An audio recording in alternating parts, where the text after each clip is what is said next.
What's up, y'all? It's your girl Shay Renee, and I know y'all probably like, where the heck has this chick been?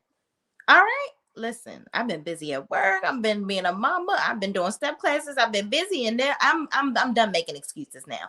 So let's get into it. Kings of Napa, shall we? Let's go.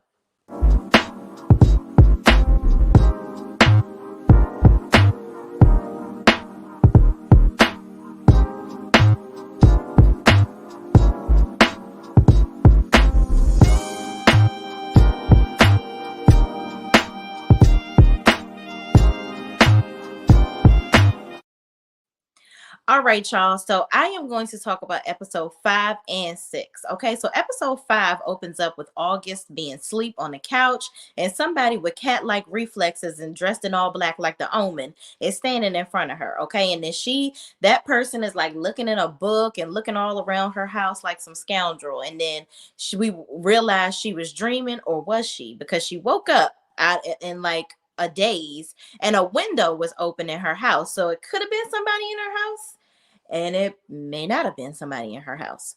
Who freaking knows? But anyway, she gets a call from Grace, where Grace is waking her up out of her sleep and telling her, listen, you got to get your, tail on down here, because somebody done messed up some stuff and it's messing up our new wine, and we got to get the getting and get it fixed. So she gets to August gets to the vineyard, and she sees that 15% of the vines have been ruined. The grapes have spoiled because they weren't correctly placed in the sunlight, I guess, or something like that. And whatever the damage is, it's going to cost about $500,000. So they've got to hurry up and get the getting. And August is basically like, Christian is not doing what he needs to do. And Grace lets her know, girl, I don't know what you got to do, but you better get Bridget back up in here ASAP, because Christian, I know that's your little baby brother, but baby boy ain't doing nothing, okay, but ruining the whole situation, okay? So then we have on the next scene, August talks to Vanessa, her mom, because she's like, you know what, mom? Listen, I know you're having a nervous breakdown. You've been cheated on, and daddy Papa was a Rolling Stone and had a baby, and wherever he laid his hat, unfortunately, it was in the home of your sister. But listen, Bridget didn't have nothing to do with that. I need you to go on and get over it and let her come on back up in here, because we need her to get this place back on the good foot. Okay. Because Christian ain't doing it right. So Vanessa agrees. She's like, you know what? You're right.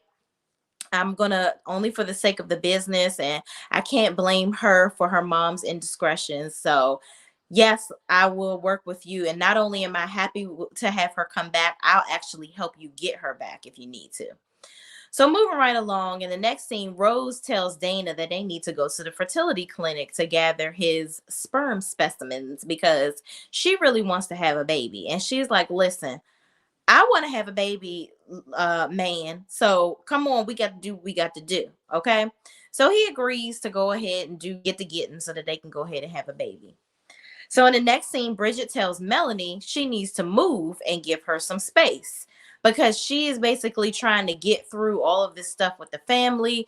And also, I think it's because she's the one behind all of this stuff with the vineyard. So maybe she don't want her mama there to catch her up in her foolishness. But at the end of the day, she's like, I need all of y'all to ski-daddle about my house. Aunt Yvette, my mama, everybody, get on up out of here, because I need my own damn space. Okay. So Vanessa, as Bridget is telling Melanie that she wants her to go ahead and ski-daddle, Vanessa and August roll up talking about some, hey, listen, we'll do whatever you need to be done. We need you to come back to this vineyard. We need your help. We cannot do anything here without you. Please, baby, baby, please come on back. Okay. So Bridget is reluctant in the beginning, but we know she wanted that damn job anyway. So she was like, I like seeing y'all beg, but okay, I'll come back. Whatever. Like, girl, please, you know you wanted that damn job. So Vanessa says, to prove that I'm really serious about having you come back, and I really want to, us to be on the same page, and I ain't on that BS no more. I want you to come to New York with me, because there's some wine convention or something like that for distributors, and she wants her to come and help to pick out new wine labels or something like that. So she agrees to go, and they're going to go and bond. So in the next scene, Christian is stressed about finding out Bridget may be the extortionist. So he finds finds out August gave her job back and tells her that they can't give Bridget her job back because she had the poison in her work bag that poisoned the vines. And Christian says they need to bring Dana in on this and they need to wait for Otis to wake up so he can clear this up. So Otis ran away when it was time when they caught him up. They thought that he was actually the extortionist, but in reality, Otis just was stealing grapes. He was stealing grapes to start his own business because Mr. King was supposed to help him start his own wine business, but he was dragging his feet. So he was stealing the grapes and trying to get his own thing going. So that's how he had that boatload of cash on the side that he, was stockpiling apparently. So in the next scene, Yvette and Dana speak, and she apologizes about spilling the beans about his mom wanting to abort him. And she's like, what's wrong with you? I see something is wrong with you. I promise you I won't say anything. You can talk to me about it. So Dana decides to confide in Yvette about him having to go to the sperm bank and do all these things to try to help Rose get pregnant. And he actually discloses that he's afraid that their child is going to be a dwarf just like him, and he doesn't want them to have a hard life. So I'm thinking to myself, you don't even want your child to be a dwarf, but you sat up there and crucified your mother because she kind of was feeling the same way that you feel. Now, granted, he is an amazing person, very smart. The family depends on him for a lot. So his height has nothing to do with that. Like, your personality is what makes you shitty sometimes, okay? But your height ain't even, that's the least of your worries. But I guess I've never lived that life, so I can't tell him. I've never lived in his shoes, so I can't tell him how to feel. So I guess that's, he's just like, I don't want my child to have a hard life. I don't know if I'm even ready to be a parent, whatever the case may be. But he's going to do what he needs to do. Ultimately, he ends up realizing he's going to do whatever he needs to do to help, make sure that him and Rose have a family. So Yvette says they will love the baby no matter what, and she loves him. Okay. So then in the next scene, August is at dinner with Kelvin and basically telling him everything about what's going on with the family and Bridget. They start flirting and Quincy calls to tell her Otis woke up and is out of the ICU. They leave to go to the hospital to see Otis. And this is when I kind of jumped ahead earlier. But yeah, they go see Otis and Otis basically confesses that he stole the grapes. And he wasn't the extortionist. He was like, I would never do that to your family. Like, this family has been there for me through thick and thin. He already felt bad that he was stealing the daggone grapes. And when he saw the cops, he started running. And so August was like, Otis, you can't be a black man running away from the cops. Like, they could have killed you. You know what I mean? And he's like, listen, I thought I was already down bad. So, like, what else did I have to lose? I'm sitting up here stealing from y'all. I don't know what this is all about, but I daggone sure ain't nobody's extortionist. I loved your father. I love this family. I would never do anything. I already did enough to hurt you by stealing the grapes. I wouldn't do that by trying to extort money from you. So, now they realize, so we still got more work to do. Otis is not the daggone extortionist. Okay. So then in the next scene, Dana is at the sperm clinic trying to get himself geared up to get his daggone sample. So I found it interesting. They had magazines in there. They had magazines, the regular little porn magazines or whatever. Then they even had one with little people on it, I guess, to kind of cater to him. And then they had like this business magazine and how to become a millionaire in a year or something. And that just got his rocks just off right away. I'm like, well, damn, money make you see you in for real. Oh, okay. All right, then. Okay, so there he go. He's jacking off to the cash, child. But you like it? I don't love it. All right, moving on. So Quincy tells August and Christian that the extortionist phone number pings off of a tower by Bridget's house, and they should bug her house. She tells Christian not to tell Dana, and this should stay between them. Y'all gonna find out that Bridget ain't the daggone extortionist. It's just, that's just too easy. Like, I feel like, I don't know, but Bridget, this is just all getting very messy. Okay. So in the next scene, Melanie is at the doctor and she tells the doctor she's traveled abroad recently in rural Africa. Because remember, in the last episode, she looked like she about to daggone pass out when they was doing the interview with the little lady that recorded all of their family drama and wasn't going to give it back. But then she ended up having to give the recordings back. Yeah. So Melanie looked like she was about to pass out. So I guess she's finally getting that checked out at the doctor. And they're saying that they really need to monitor her and she don't need to be alone because whatever is happening to her, she could pass out or whatever, and it could be detrimental or whatever. So she's like, well, I'll be fine. I don't want to burden my family. And I'm like, girl, okay, something's going to happen to daggone Melanie.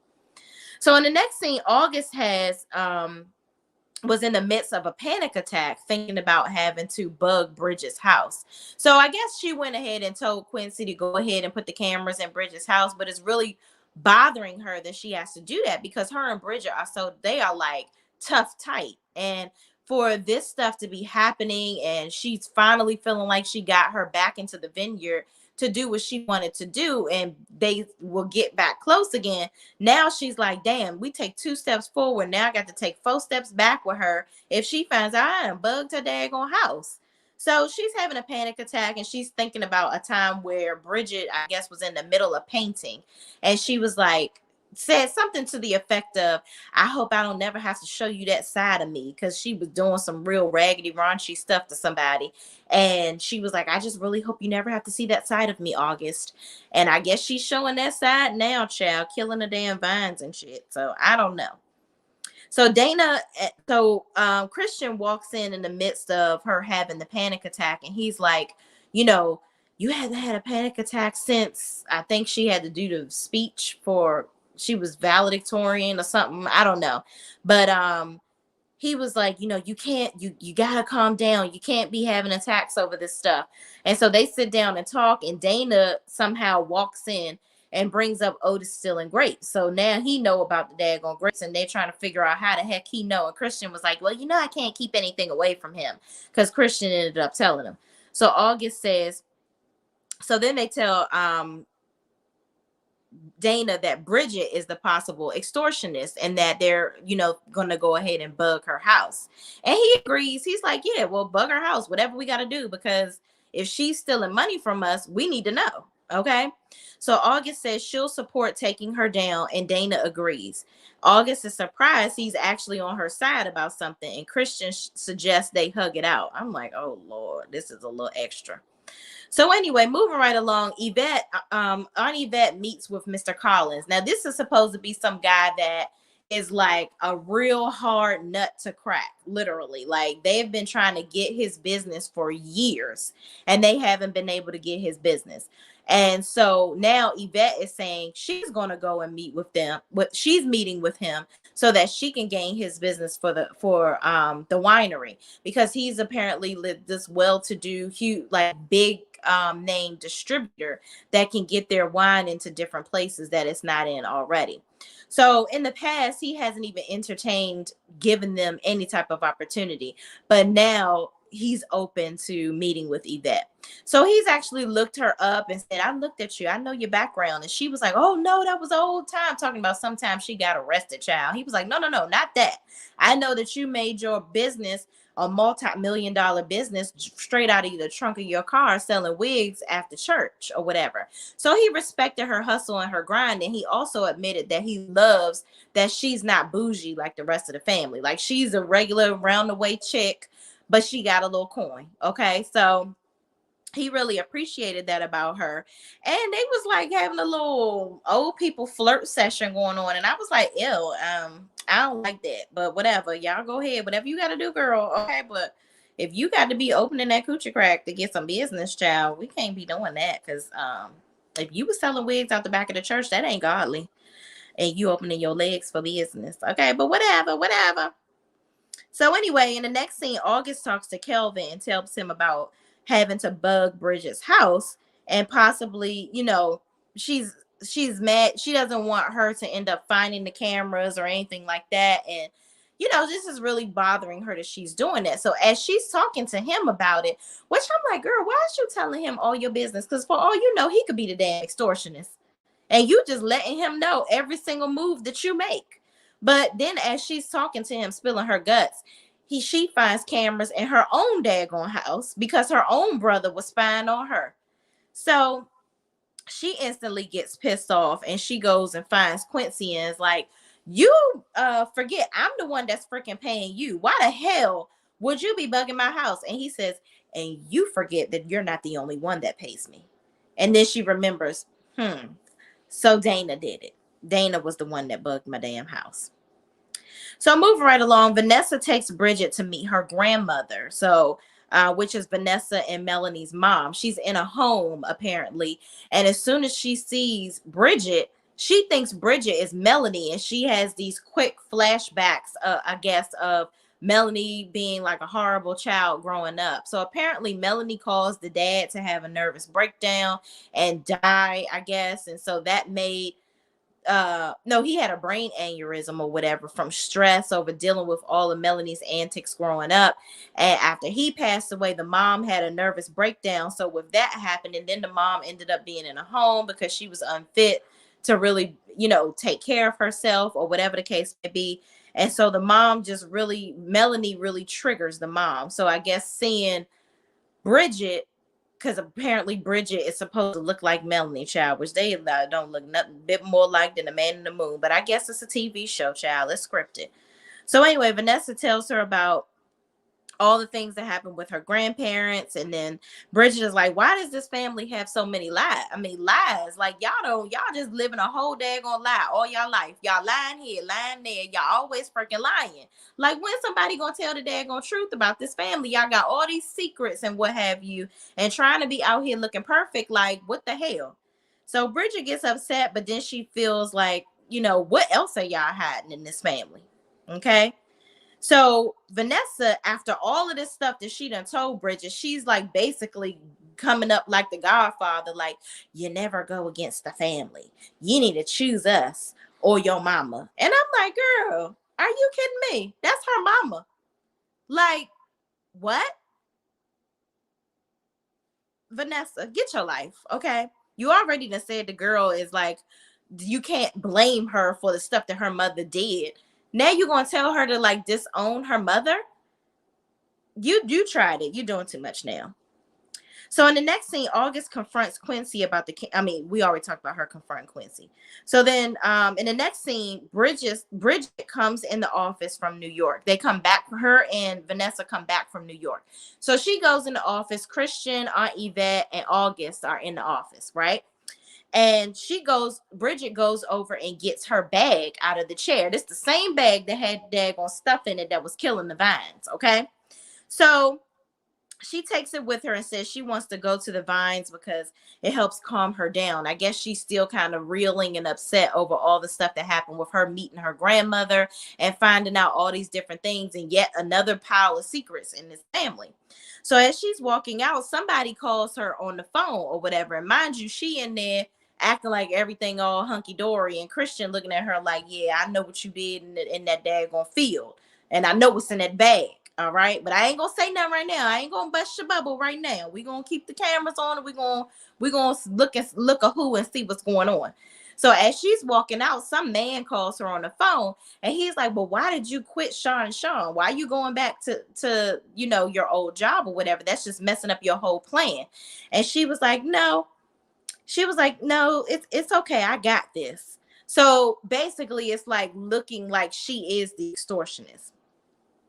So in the next scene, Mr. Collins is leaving the house after a daggone rump session with daggone Aunt Yvette, child. I'm like, ooh, Lord, two old people bumping uglies. I don't want to see it. And why you got Vanessa's robe on, girl? And where you get the negligee from? You just got those lingering around. You don't live here no more. And why you got to do it there? Get a hotel. You don't live there no more. Get a hotel. Child, I don't know, but she wrote it like a rodeo, and he gave her all their business, okay? And that's that on that. So Vanessa sees them as he's kind of trying to skedaddle out the front door real quick, and she was like, "Oh, so I guess it's safe to say you got the business." And she was like, yeah, and I gave him the business too. Okay. And don't you forget it. All right. And it's not just because of this magical empire between my thighs. Okay. It's this magic up in my brain. Okay. And I'm like, honey, okay, girl, whatever. Whatever's clever. Okay. So in the next scene, August walks in on Dana and asks why would he bug her house and spy on her? Like, it's gross. I'm your sister. Like, what the hell is wrong with you? And he says he did it because he thought she was weak and wouldn't be able to handle his prestige from the side. I'm like, wait, what? And he talked about her obsessing over Kelvin's relationship with his wife and how he saw her looking at CFO candidates to replace him. And she laughs and she's like, really? You saw me looking at CFO candidates? Yeah, I was looking at CFO candidates because I was going to promote you to co-CEO because you are crazy and getting on my freaking nerves because you're having these little power struggles. I figured if we were on level playing field and we replace you with somebody else and we both have the same job, now we could freaking get along. But guess what? You played yourself because now I don't trust you even less than I did before. Okay. So you will stay as CFO and I will stay the HBIC. Okay. So bye-bye. You screwed yourself. That's exactly what you did. So then she says, why do you hate me so much? And he says, because she's been unnecessarily spoiled all her life. And August says, I'm done being nice to you. That's what I am. I am done being nice to your egotistical, stupid.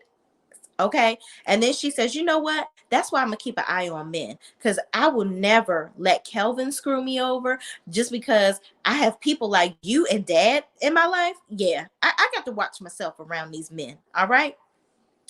So then Kelvin and August are walking the football field or whatever, and they are reminiscing on the old days. Okay. And she reveals that it's like as they were talking, it was like she kept on revealing things, saying, and another thing, and I got to tell you this, and I got to tell you that. And I kept on thinking somehow that she was going to end up saying, so I know you're the extortionist or something like that. Like I kept on thinking that that's what she was going to do, but she didn't end up saying that. So at the end, she ends up opening up her jacket and showing that she had on the cheerleader uniform. And then she rides them like a rodeo in the daggone stands, child. Okay. So that's how the episode ends. I don't know, y'all. Hopefully next week we'll figure out who the daggone extortionist is. One thing I do like about Kings of Napa, and this is actually only episode 6. I just realized I must have deleted my notes for episode 5. Is this episode 5 or 6? I don't know, child. But if it is 5, 6, whatever, y'all know what I'm talking about. I'll put it the correct episode number in the comment. And then I'll do the next episode separately. But anyway, yeah, I just feel like it's still up in the air who the extortionist is. Okay. And I feel like it may end up being Kelvin. Who freaking know? Maybe it's Kelvin's wife. I don't know what's going on, but one thing I do like about Kings of Napa is they don't hold on to stuff forever. Like they have so much drama going on and so much to hold your attention that they'll let it out and then something else happens. They'll let one thing out and cure that process and then something else happens. But it's enough to keep you coming back every week. So I'm interested to see what's going to happen next week. Hopefully we resolve the whole extortionist thing and that doesn't drag out till the end of the daggone season. But child, who freaking knows what's going on? The daddy might not really be dead for all this time. But anyway, thank you guys for watching. Come back on because I'm going to be doing Sisters, Real Housewives of Orange County, Real Housewives of New Jersey. A sister girl got a lot to catch up on. So if you watch any of them shows, just meet me back up on here. I'm going to be here all night.